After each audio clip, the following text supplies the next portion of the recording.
جہاں تک نئے صوبوں کی بات ہے، آئین میں ایک طریقہ کار موجود ہے نئے صوبے کس طرح بننے. کوئی بھی شخص آئین سے باہر نہیں جا سکتا اور نہ آئین سے باہر جانے کی بات کر سکتا ہے.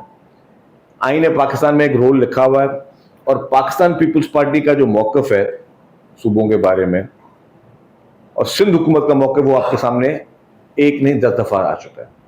سندھ اسمبلی کا موقف بھی آپ کے سامنے آ چکا ہے. سندھ کے ممبر ہیں جو کہ لوگوں کی میجورٹی رکھتے ہیں، ان کا موقف بھی آپ کے سامنے آ چکا ہے. تو نہ ہی پیپلز پارٹی کے موقف میں کوئی تبدیلی ہے، نہ سندھ حکومت کے موقف میں تبدیلی ہے. فیصلہ جو کرنا ہے وہ عوام نے کرنا ہے. اور عوام کس طرح فیصلہ کرتی ہے؟ آپ کوئی بھی ڈیسیژن عوام کے پاس لے کے جاتے ہیں، کس طرح لے کے جاتے ہیں؟ تو عوام کے جو منتخب نمائندے ہیں وہ ہوتے ہیں اسمبلی میں، اور وہ اسمبلی فیصلہ کرتی ہے کہ جی آپ نے کیا ڈیسیژن لینے ہیں. تو عوام کی جو منتخب اسمبلی ہے اس میں کئی دفعہ قراردادیں بھی آ چکی ہیں اور اس پہ فیصلے ہو چکے ہیں. تو اس لیے اتنا پریشانی کی بات ہے. میں سارے دوستوں کو کہوں گا کہ پریشان نہ ہو. آپ کے نمائندے بیٹھے ہیں اسمبلی میں.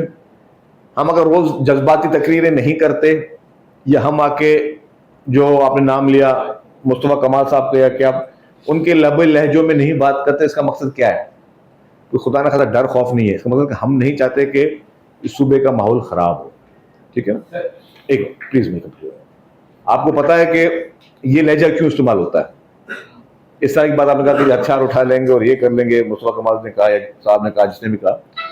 میں آپ کو ایک عرض کر دوں کہ کچھ لوگ چاہتے یہ ہیں، ان کو پتا ہے کہ ہونا کیا ہے. ٹھیک ہے نا؟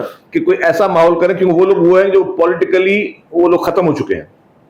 متحدہ قومی موومنٹ، چاہے آپ کے خالد مقبول صدیقی صاحب ہوں یا مصطفیٰ کمال صاحب ہوں، یہ لوگ پولیٹیکلی ختم ہو چکے ہیں. یہ آپ کو پتا ہے کہ جتنے کراچی جنرل بیٹھے کسی سے بات چھپی ہوئی نہیں ہے. اب وہ نفرت انگیز اس طرح کی بات کریں تاکہ کوئی نفرت انگیز جواب ہو، تاکہ ان کا مقصد پورا ہو جائے. ان کا مقصد کیا ہے؟ خدا نخواستہ کبھی لسانیت کی بات کریں تو آپ نے تحمل کے ساتھ کام کریں. میں سارے سندھ کی، میں صرف اپنی گورنمنٹ کی بات نہیں کر رہا، میں سندھ کے رہنے والے تمام دوستوں سے بھائیوں سے کہتا ہوں کہ آپ نے سب نے جو ہے، جتنے بھی ہیں، چاہے وہ ہمارے سندھی بولنے والے ہوں، اردو بولنے والے ہو، پشتو بولنے والے ہو، پنجابی بولنے والے ہو، کوئی بھی زبان بولنے، بلوچی بولنے والے ہو، جتنے بھی لوگ آپ نے تحمل کے ساتھ کام لینا، آپ نے اس ٹریپ میں نہیں آنا.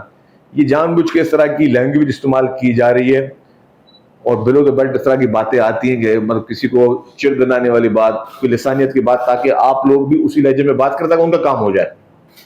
تو جو ہمیں دیکھنا ہے کہ ہمیں ماحول خراب نہیں ہونے دینا. یہ پرامن صوفیوں کی دھرتی ہے، پرامن صوفیوں کی دھرتی رہے گی. میں نے کہا کہ آپ بالکل پریشان نہ ہوں. کہتے ہیں کہ ہم آپ کی منتخب نمائندے بیٹھے ہوئے ہیں، کبھی بھی جو بھی جائز بات ہو وہ ہمارے نمائندے بات کریں گے. اور آئین پاکستان میں وہ ساری چیزیں موجود ہیں. اس کے لیے کوئی چیز غیر آئینی تو کوئی کرے گا نہیں، غیر آئینی ہو بھی نہیں سکتی. تو آپ لوگ جذباتی نہ ہو. میں تمام لوگوں سے بولوں گا، اور جس لہجے میں وہ بات کر رہے ہیں مصطفیٰ کمال صاحب یا خالد مقبول صدیقی صاحب یا وہ ہمارے فاروق صاحب، تو ان کے لہجے میں ان کی زبان میں بات کا جواب نہ دیں. یہ میری سب سے ریکویسٹ ہوگی. تحمل سے کام لیں. یہ آپ کے پد سے کھیلا ہے، آپ سکون کے ساتھ اس کو وہ کریں.